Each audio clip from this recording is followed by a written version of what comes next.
Saludos hermanos de los estudios bíblicos. Vamos a estudiar el Salmo 91 y he titulado este salmo Debajo de sus alas.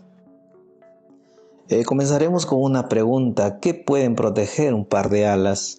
Realmente no mucho, ¿no? Cuando pensamos en una gallina protegiendo sus polluelos, esta al ver el peligro extiende sus alas, cacarea para llamar la atención de sus polluelos y ellos corren para refugiarse debajo de sus alas, ¿no? Puede ser un incendio que esté ocurriendo, o puede ser un depredador que se esté acercando, alguna amenaza que puede hacer daño a sus polluelos y ellos bajo sus alas se sienten seguros. Pero esta protección implica por lo regular el sacrificio de la misma madre, ¿no? Cuando el águila viene y ataca, por ejemplo, desde el aire, lo que va a hacer es atrapar a la gallina y llevarse a la gallina, pero ella habrá cumplido su objetivo, aunque sacrificial, pero ella ha logrado salvar a sus polluelos a costa de su propia vida. Y eso me hace acordar a nuestro Salvador, a nuestro Señor Jesús, que ha dado la vida para que nosotros podamos tener vida. Y justamente es Jesús quien menciona esta misma ilustración en Mateo 23, del 37 al 39, es el lamento por Jerusalén y el Señor dice: ¿cuántas veces quise juntar a tus hijos como la gallina junta sus polluelos debajo de las alas y no quisiste? Lamentablemente esa es la realidad del ser humano. No quiere acercarse a Dios, no quiere recibir su salvación, no quiere recibir su protección y tampoco quiere tener esperanza en Él. Y después vemos que Jesús menciona: he aquí vuestra casa os será dejada desierta. Esa es una profecía contra Jerusalén que se cumple en el año 70 por el general Tito, que vino y devastó Jerusalén, mató a más de 1 millón de personas, incendió toda la ciudad y destruyó el templo, ¿no? Entonces, tristemente vemos que esa casa quedó desierta, y cuando pensamos en casa vemos un lugar de refugio y también nos miramos a nosotros mismos, que somos tan frágiles y que siempre necesitamos protección. Esa es nuestra realidad, aunque necesitamos esa protección, pero lamentablemente, como vemos en las palabras de Jesús, no quisimos, no quiere el ser humano ser protegido bajo esas alas protectoras. Bien, el Salmo 91 nos dice: el que habita al abrigo del Altísimo morará bajo la sombra del Omnipotente. Diré yo a Jehová, esperanza mía, castillo mío, mi Dios, en quien confiaré. Y estos 2 primeros versos es la clave para entender el resto del Salmo. Dice: el que habita, o sea, aquí hay un condicional, el que quiere habitar, ¿no? El que quiere sentarse a reposar al abrigo, dice, ¿no? Al abrigo. El abrigo es un lugar específico y secreto donde uno busca la comunión con su Creador, ¿no? Dice: el que habita, o sea, el que reposa o se sienta al abrigo del Altísimo, morará. Habitar es algo temporal y morar es algo permanente, ¿no?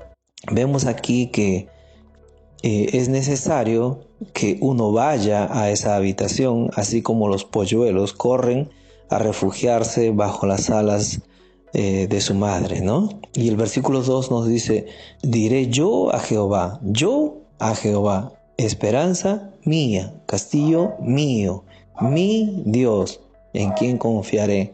Hasta en 4 veces menciona la palabra yo, la palabra mía, mío y mi confianza, ¿no? Y eso es la relación que Dios quiere tener con cada uno de sus hijos o con cada uno de sus criaturas, ¿no? Una relación personal, no una religión, no la fe de mi esposa, de mis hijos, no la fe de mis padres, no la fe de la comunidad, no la fe de la iglesia, sino una relación personal. Eso es importante, ¿no? El poder acudir y habitar en su presencia. Me hace acordar un poco acerca de la historia de Marta y María, cuando Jesús fue y les visitó. Entonces Marta le decía: mira, dile a mi hermana María que me ayude.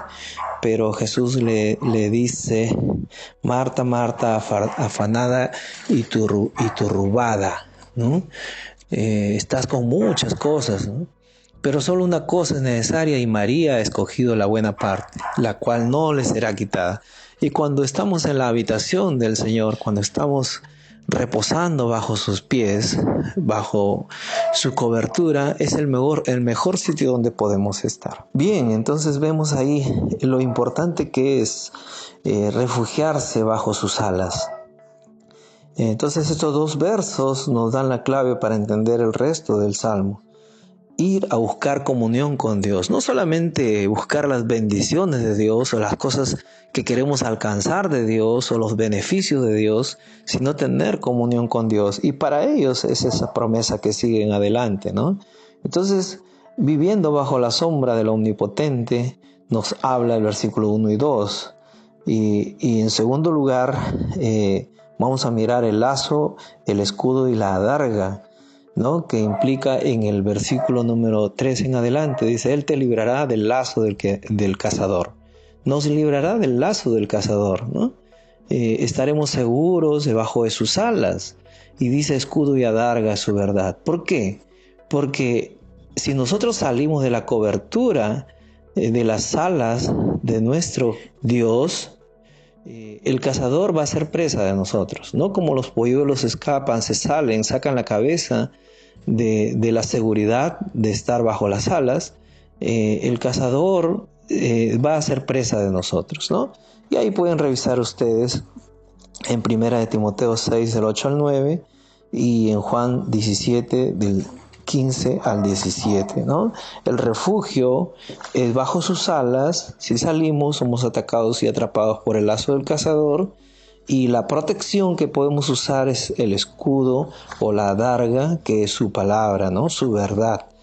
Y ustedes ya pueden revisar esos textos. Diremos en el versículo 8 de nuestro Salmo 91 que encontramos algo muy cierto, ¿no? Como tercer punto, nos dice en el versículo 8, ciertamente con tus ojos mirarás y verás la recompensa de los impíos. Y aquí es algo muy cierto que veremos, que todos aquellos que han hecho cosas ilícitas, ilegales, malas, a eso se refieren los impíos, van a recibir su recompensa, que la justicia tardará, pero llega, ¿no? Y cuando vemos ahí a muchos recibir esa recompensa, pues de alguna manera nos hace reflexionar a nosotros y agradecer cuando decidimos no seguir esos caminos. Dice, ciertamente vas a ver con tus ojos, vas a ver la recompensa de los impíos. Después seguimos en los versículos 9 al 12, un recordatorio nuevamente de la habitación, ¿no?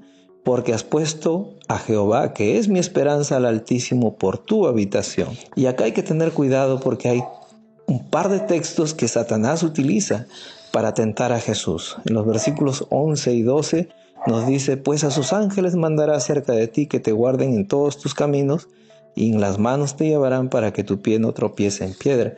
Y eso es lo que le dijo Satanás cuando le dijo a Jesús que se lance al vacío y que la palabra dice que mandará a sus ángeles acerca de ti para que tu pie no tropiece en piedra. Y Jesús le responde, eso lo pueden buscar ustedes en Mateo 4 del 6 al 7. Jesús le responde, también está escrito, no tentarás al Señor tu Dios.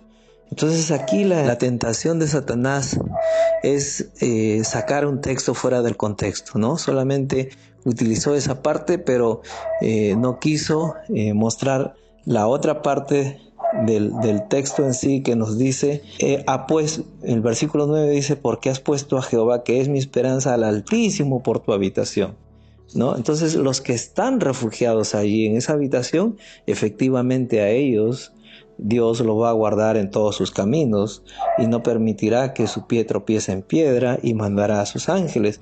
Pero cuando tomamos como pretexto aquello que hemos sacado de su contexto, es solamente para justificar nuestras malas decisiones. Sí, me voy con esta chica, o engaño a mi esposa con tal, y el Señor tendrá que guardar mis caminos para no tropezar en piedra, ¿no? No podemos justificar y caer en la tentación que Satanás puso a Jesús, ¿no? Lánzate, prueba a Dios, ¿no? Anda nomás, diviértete, vive una vida libertina. Y ya Dios te protegerá para que tu pie no tropiece en piedra. Esa es la gran mentira, ¿no? Bien, hay mucho que decir aquí, pero les animo a leer también Romanos 8, 35 y 37. Y por último, la porción final nos habla acerca del Mesías prometido. Dice, sobre el león y el áspid pisarás. Hay una profecía cumplida cuando Jesús pisa la cabeza de la serpiente. Por cuanto en mí ha puesto su amor, dice el versículo 14, le pondré en alto por cuanto ha conocido mi nombre. Y al final, el versículo 15 y 16 nos dice, me invocará y yo le responderé, con él estaré yo en la angustia, ¿se acuerdan en Getsemaní? Le libraré y le glorificaré, lo saciaré de larga vida y le mostraré mi salvación. Y eso ha hecho Dios cuando en la cruz del Calvario Jesús, obedeciendo a su Padre, pues también fue, a pesar de haber sido sacrificado y haber dado la vida por nosotros, pues resucitó triunfante. Bien, y diremos como conclusión una vez más, Jerusalén, Jerusalén, que matas a los profetas y apedreas a los que te son enviados, cuántas veces quise juntar a tus hijos como la gallina junta sus polluelos debajo de sus alas, y no quisiste. ¿Bajo qué sombra te cobijas? ¿Sobre cuáles alas te proteges? A mí me cobija aquel que dio su vida para salvarme, Jesús el Cristo, el Hijo del Dios viviente. Y ahora Dios, que nos ha hecho a su imagen y semejanza, también nos quiere utilizar para proteger a los demás. Que el Señor los utilice, que vivan protegidos bajo sus alas, coberturados, y que su esperanza sea Cristo nuestro castillo. Gracias y que Dios les bendiga.